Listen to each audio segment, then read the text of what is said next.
Welcome to another video, everyone.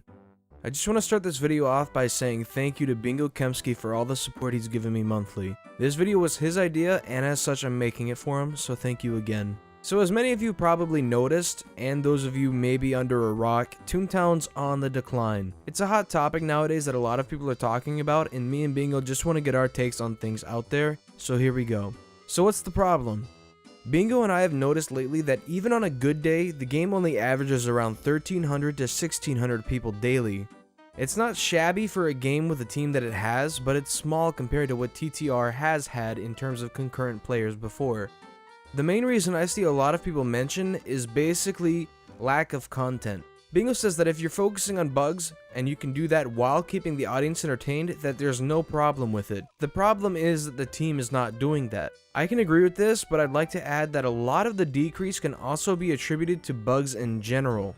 I know Macs aren't the most popular platform for gaming, but there's actually a ton of Toontown players who use solely Macs that have had trouble playing the game for literally months now. I'm not sure what bugs are causing this or what's stopping them from actually fixing it, but ever since a major rehaul in a lot of the game's coding, it has caused issue after issue after issue for Mac players, and as such has caused a huge form of discouragement towards trying to play TTR. Storm Cellbot, April Toons Week, and a few other things were good enough to hold people over for a while, but the problem is that it's hard to create content that's actively entertaining for a lengthy amount of time, especially if it's all durational events like Toonfest, which is also incredibly buggy, by the way.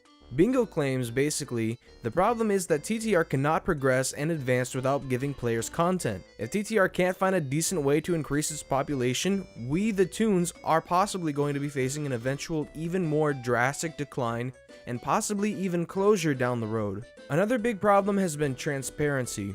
For the longest time, not only have these bugs and glitches been happening, but we would get spoon-fed simplistic, almost automated sounding replies, and it just doesn't work. There might be hesitancy because it may be better to try and keep a tight lip on what's going on behind the scenes, but really, truly, what people want and need right now is some honesty and genuine talk. It hadn't happened for the longest time until recently. On the Toontown subreddit, Joey himself made a giant post highlighting a lot of specific and direct questions about things going on. Stuff like staff, delays, issues with transparency in itself, content and content issues, and things of that sort. It's a good step in the right direction, and we need more of it to continue to help create a bond between staff and players, and without it, people would get discouraged from playing. Toontown needs transparency, content, and bug fixes.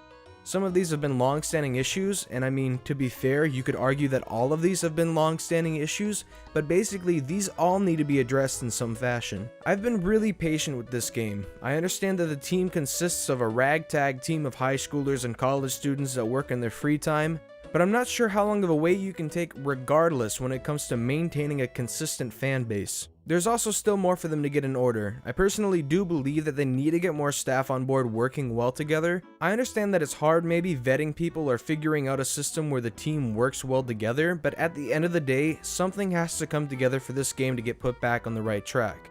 I'm hoping that TTR can manage to turn itself around. I hope that they can increase overall staff, mesh well together, and find solutions to existing problems, get closer on new exciting content, and fix the issues that have prevented or discouraged a lot of users from playing the game. Bingo wanted me to add in a final point.